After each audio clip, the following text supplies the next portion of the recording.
Hello, my dear students. How are you all? I hope that you are happy, healthy, and fantastic. You are welcome to Symbolic Education. Symbolic Education में आपका स्वागत है.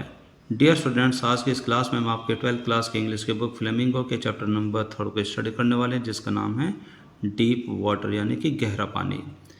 Dear students, जो आज का ये chapter है, यह लेखक खुद अपने जीवन के एक वृत्तांत को हमारे सामने प्रकट करते हैं, जिसमें वो बताते हैं कि उनके मन में एक बहुत बड़ा भय था, बहुत बड़ा डर था.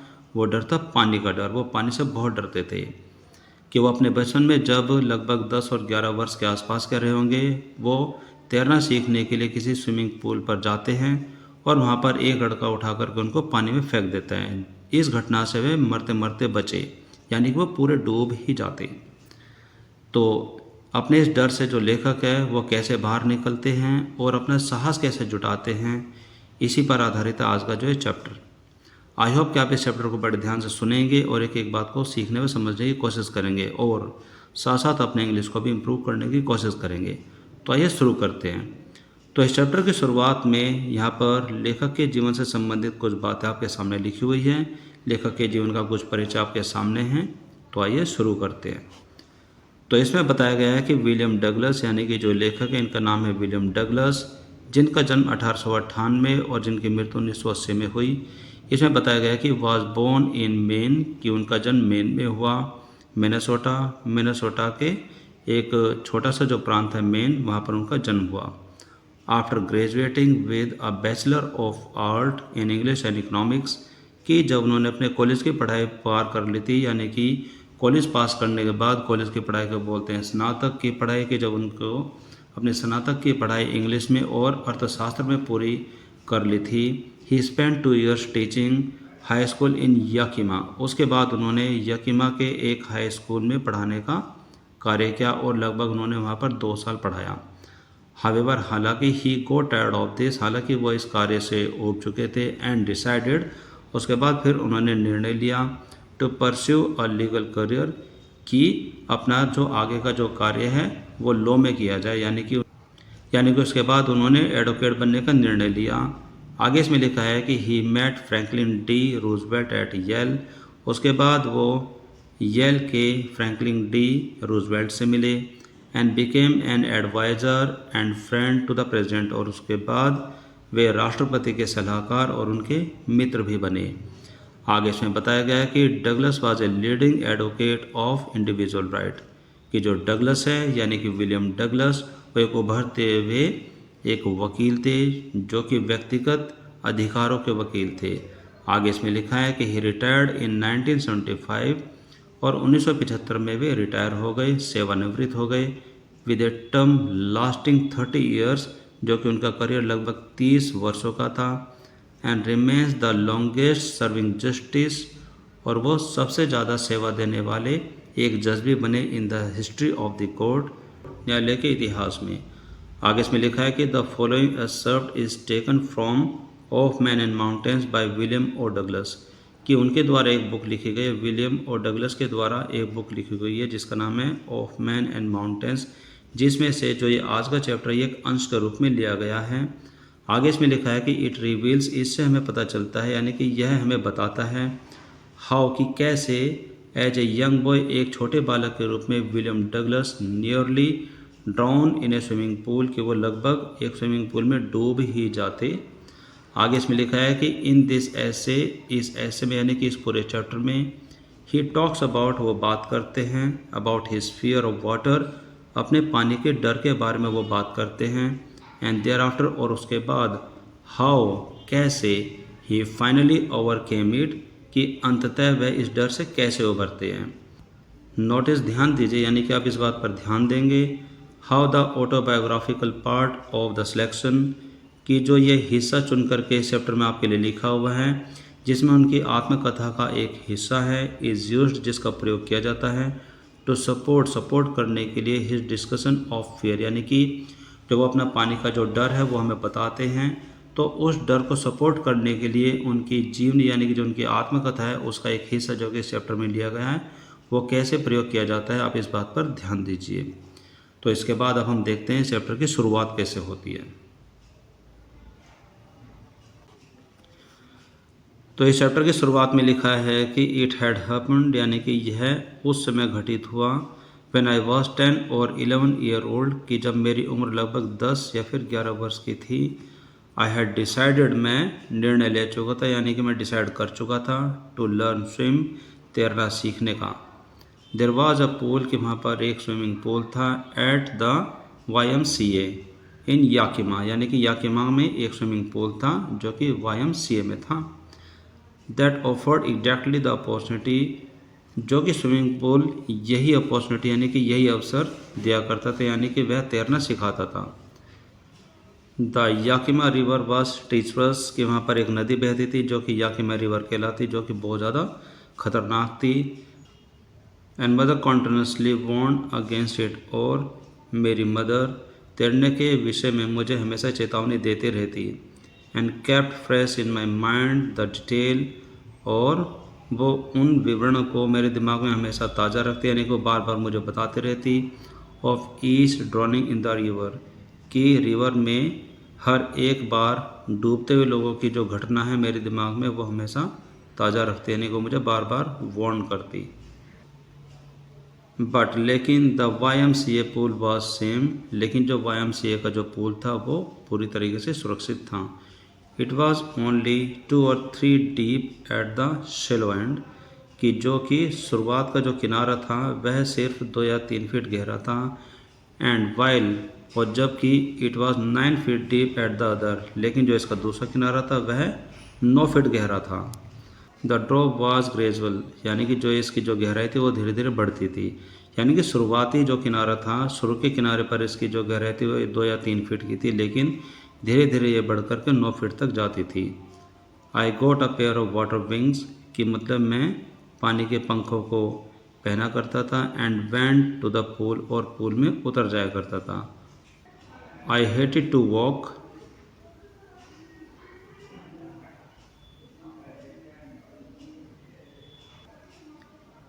नेट इनटू इट, यानी कि मुझे स्विमिंग पूल में नंगा जाने में बड़ी शर्म आती थी, मुझे इस चीज़ से नफरत थी। And so my skinny leg, और मुझे अपनी दुबली पतली टांगों को भी दिखाने में शर्म आती थी। बट लेकिन आई सबड्यूड माई प्राइड, लेकिन मैंने अपने आत्मसम्मान को इकट्ठा किया, उसको बढ़ाया। एंड डिड इट, और ऐसा ही किया, यानी कि मैं नंगे स्विमिंग पूल में चला गया। आगे इसमें लिखा है कि फ्रॉम द बिगिनिंग, शुरुआत से ही, however I had an aversion to the water, कि हालांकि शुरुआत से ही मुझे पानी से नफरत थी। When I was in it, जब मैं इसमें जाता था। दिस स्टार्टेड, इसकी शुरुआत तब हुई, व्हेन आई वॉज 3, जब मैं 3 साल का था, और 4 या फिर 4 साल का था। My father took me to the beach in California, कि मेरे पिता मुझे कैलिफोर्निया के बीच पर ले जाया करते थे। ही एंड आई स्टूड टुगेदर, वहाँ पर हम दोनों खड़े रहते थे। इन द सर्फ, वो समुद्र की लहरों में। आई हंग ऑन हिम, मैं उन पर बैठा रहता था। येट, फिर भी, the wave knocked me down, लेकिन फिर भी जो पानी की जो लहरें थी वो मुझे हिट करके नीचे गिरा दिया करती थी। एंड स्वेप्ट ओवर मी, और वह मेरे ऊपर से गुजर कर जाती थी। I was buried in water, मैं पानी में लगभग डूब ही जाता था। माई ब्रेथ वॉज गॉन, मेरी सांसें भी ख़त्म हो जाती थी, यानी कि मेरी सांसें भी गायब हो जाती थी। आई वॉज फ्राइटेंड, मैं बहुत ज़्यादा भयभीत हो गया था। फादर लाफ्ड, और इस बात से मेरे पिता बहुत हंसते थे। बट लेकिन there was terror in my heart, लेकिन मेरे दिल में एक डर समा गया। At the overpowering force of the wave, यानी कि जो समुद्र की लहरों का जो बहुत ज़्यादा बलशाली जो दबाव था उसके प्रति मेरे मन में एक डर समा गया। आगे इसमें लिखा है कि my introduction to the YMCA swimming pool, कि जब मैं पहली बार YMCA के स्विमिंग पूल से परिचित हुआ, यानी कि जो मेरा परिचय हुआ YMCA के स्विमिंग पूल से, रिवाइव्ड अनप्लेजेंट मेमोरी, जिसकी वजह से मेरी जो पुरानी जो दुखदायी जो यादें थी वह दोबारा ताज़ा हो गई, यानी कि इस इंट्रोडक्शन ने मेरी यादों को ताज़ा कर दिया। एंड स्टर्ड चाइल्डिश फियर, और जो बचपन का जो डर था उसको दोबारा मेरे सामने लाकर खड़ा कर दिया। बट लेकिन इन ए लिटिल वाइल, लेकिन थोड़ी ही देर में, आई गेदर्ड कॉन्फिडेंस, मैंने अपना आत्मविश्वास इकट्ठा किया। And I paddled with my new water wings, और मैंने अपने पानी के नए पंखों के साथ पैडल मारना शुरू किया, यानी कि तैरना शुरू किया। वॉचिंग द अदर बॉयज़, दूसरे बच्चों को देखते हुए, and trying to learn by aping them, और जो कि वो तैरने की कोशिश कर रहे थे, मैंने उनको देख करके उन्हीं की नकल करते हुए पैडल मारना शुरू किया।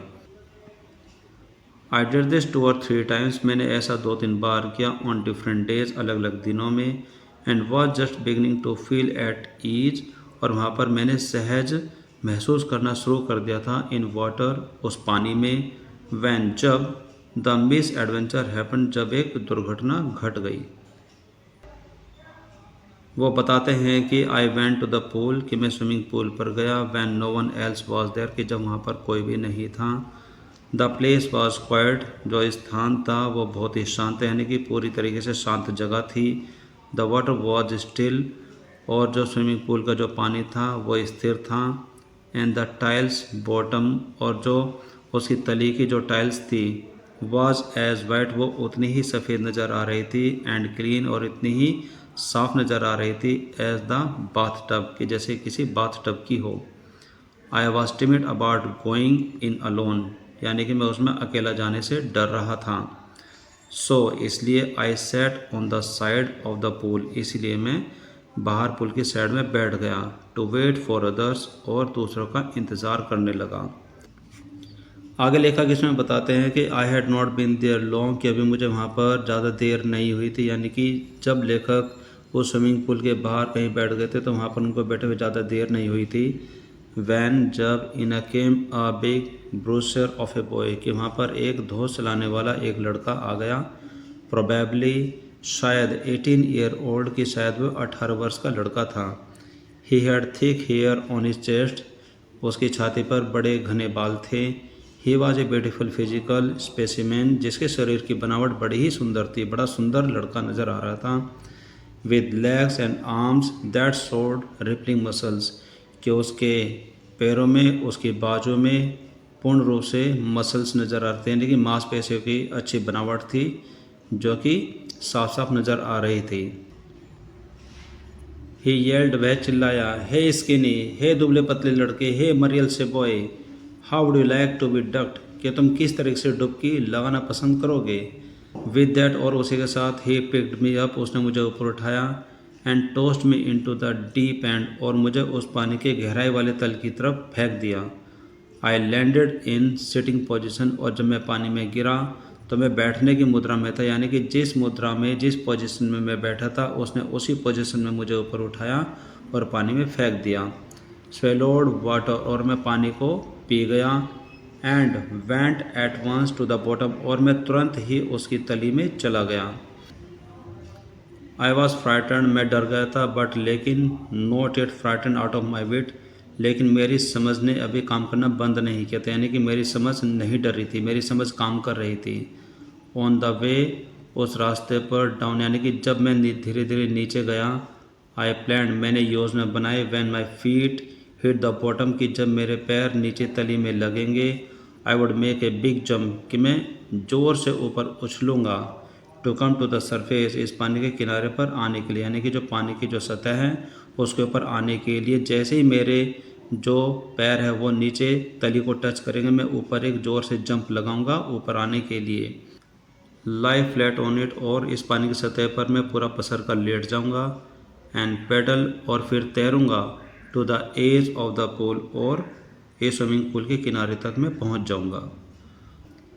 आगे फिर वो बताते हैं कि it seemed a long way down, लेकिन नीचे जाते जाते मुझे बहुत ही लंबा रास्ता महसूस हुआ। ऐसा प्रतीत हुआ कि जो नीचे जाने वाले जो रास्ता था वो बहुत ही लंबा है। दोज 9 फीट, जो वे 9 मिनट की जो गहराई थी, वर मोर देन लाइक 90, ऐसा लग रहा था जैसे वो 90 फीट की गहराई से भी ज़्यादा हो। एंड बिफोर आई टस्ट बॉटम, और इससे पहले कि मैंने उसकी बॉटम को टच किया, यानी कि मैं उसकी तली तक पहुंचा, उससे ही पहले my lungs were ready to burst, मेरे जो फेफड़े थे वो फटने के लिए तैयार हो गए थे, क्योंकि उनमें पानी भर गया था। बट लेकिन when my feet hit bottom, लेकिन जैसे ही मेरे पैर उस तली से टकराए, यानी कि स्विमिंग पूल की तली से टकराए, आई समन्ड ऑल माई स्ट्रेंथ, मैंने अपनी सारी शक्ति को इकट्ठा किया। एंड मेड वट, और मैंने वही कार्य किया। आई थॉट, जो कि मैंने सोचा था, was a great spring upward, ऊपर आने के लिए स्प्रिंग की तरह मैंने उछलने की जो सोची थी, मैंने वही कोशिश की, यानी कि मैंने ज़ोर से एक उछाल मारी। आई इमेजिन, मैंने सोचा था, I would Bob the surface, कि मैं पानी की सतह पर झट से आ जाऊंगा, लाइक ए कॉर्क, एक बोतल के ढक्कन की तरह। इंस्टेड, बजाय इसके, आई केम अप स्लोली, इसके बजाय मैं धीरे धीरे ही ऊपर आ रहा था। आई ओपन माई आइज, मैंने अपनी आंखें खोली, एंड सो नथिंग, लेकिन मुझे कुछ भी दिखाई नहीं दिया। बट वाटर, सिर्फ पानी पानी नजर आया। वाटर, जो वो पानी था, that had a dirty yellow tinge to it, जिसके अंदर पीले रंग की एक गंदगी की झलक नज़र आ रही थी। आई ग्रू पैनिकली, कि मैं डर से काँप रहा था, मैं डर रहा था। आई रीज्ड अप, मैं ऊपर ऐसे आ रहा था, एज इफ, मानो, टू ग्रैब अ रोप, जैसे कि मैंने एक रस्सी पकड़ ली हो। And my hands clutched only at water, लेकिन जो मेरा हाथ था वो सिर्फ पानी को ही पकड़ पा रहा था, यानी कि मेरे हाथ में सिर्फ पानी ही आ पा रहा था, उसके अलावा कुछ भी वहाँ पर नहीं था। आई वॉज सफोकेटिंग, मेरा दम घुट रहा था। आई ट्राइड, मैंने कोशिश की, टू येल, चिल्लाने की, मैंने चिल्लाने की भी कोशिश की, बट लेकिन नो साउंड केम आउट, लेकिन बाहर कोई भी आवाज़ नहीं, यानी कि उस पुल से बाहर कोई भी आवाज़ नहीं आई। देन, और फिर, my eyes and nose came out of the water, फिर उसके बाद मेरी आंखें और मेरी नाक पानी के बाहर आई, बट नॉट माई माउथ, लेकिन मेरा मुंह पानी से बाहर नहीं आ सका। आगे इसमें लिखा है कि आई फेल्ड, मैं विफल हो गया था, यानी कि मैं फेल हो गया था। At the surface of the water, मैं उस पानी की सतह पर आकर के विफल हो गया। स्वेलोड एंड चॉक्ड, और भी ज़्यादा मैं पानी पी गया था, जिससे कि मेरा गला अवरुद्ध हो गया था, यानी कि मेरा गला चौक हो गया था, यानी कि बंद हो गया था।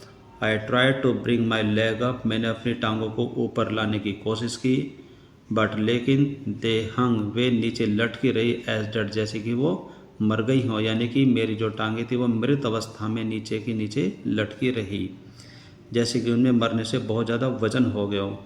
पैरालाइज्ड एंड रिजिड, जो कि पैरालाइज हो गई है, जैसे कि उनके अंदर कोई जान ही नहीं बची हो, और वो बहुत ही ज़्यादा कठोर हो गई थी। A great force was pulling me under, और एक बहुत बड़ा जो दबाव था वो मुझे नीचे की तरफ खींच रहा था। आई स्क्रीम्ड, मैं चिल्लाया, बट लेकिन only the water heard me, लेकिन सिर्फ पानी ने ही मेरी आवाज़ सुनी। आगे इसमें लिखा है, I had started on the long journey back to the bottom of the pool, और फिर से मैंने उस पुल के गहरे में जाने की अपनी यात्रा वापस शुरू कर दी, यानी कि मैं फिर से उस तली में जाने लगा। आप इस सेंटेंस को बड़े ध्यान से देखेंगे। आई हैड स्टार्टेड, मैंने शुरू कर दी, ऑन द लॉन्ग जर्नी, उस वह लंबी यात्रा मैंने शुरू कर दी, बैक टू द बॉटम, जो कि उस पुल की तली तक जा रही थी, ऑफ द पुल, यानी कि उस स्विमिंग पूल की तली पर जाने वाली जो लंबी यात्रा थी, जो कि धीरे धीरे मुझे नीचे खींचे जा रही थी, मैंने वो यात्रा फिर से शुरू कर दी थी, यानी कि मैं फिर से धीरे धीरे नीचे जा रहा था। आगे इसमें लेखक बताते हैं कि I struck at the water as I went down, कि जब मैं जैसे जैसे धीरे धीरे नीचे जा रहा था, I struck at the water, मैं पानी पर छपाछप हाथ पैर मार रहा था। एक्सपेंडिंग माई स्ट्रेंथ, मैं अपनी शक्ति को ऐसे खर्च कर रहा था, यानी कि मैं अपनी पूरी शक्ति ऐसे लगा रहा था, एज, जैसे one in a nightmare fights an irresistible force, जो कि एक अपने रात के बुरे सपने में एक बहुत भारी बुरी शक्ति से लड़ रहा हो। I had lost all my breath, कि मैं अपनी सभी सांसें खो चुका था, यानी कि मेरी सभी सांसें बंद हो गई थी। माई लंग्स एक्ट, मेरे फेफड़ों में दर्द हो रहा था। माई हेड थ्रॉब्ड, मेरा जो सिर था वह पूरी तरह से फड़क रहा था। आई वॉज गेटिंग डिजी, मुझे चक्कर आ रहे थे। बट लेकिन आई रिमेंबर्ड द स्ट्रेटजी, लेकिन मुझे वह तरीका, वह रणनीति याद थी। I would spring from the bottom of the pool, कि मैं ऊपर की तरफ छलांग मारूंगा, from the bottom of the pool, यानी कि उस पुल की तली से मैं ऊपर की तरफ उछलूंगा। And come like a cork to the surface, और मैं पानी की सतह पर आ जाऊंगा, जैसे कि एक बोतल का ढक्कन आ जाता है। आई वुड लाई फ्लैट, और मैं पूरा फ्लैट लेट जाऊंगा, ऑन द वाटर, पानी पर। And strike out with my arm, और मैं अपने हाथों से तैरूंगा। And thrash with my leg, और मैं अपने पैरों को पटकूंगा। देन, और फिर, I would get to the edge of the pool and be safe, और फिर मैं इस तरह से उस पूल के किनारे पर पहुंच जाऊंगा और मैं बच जाऊंगा।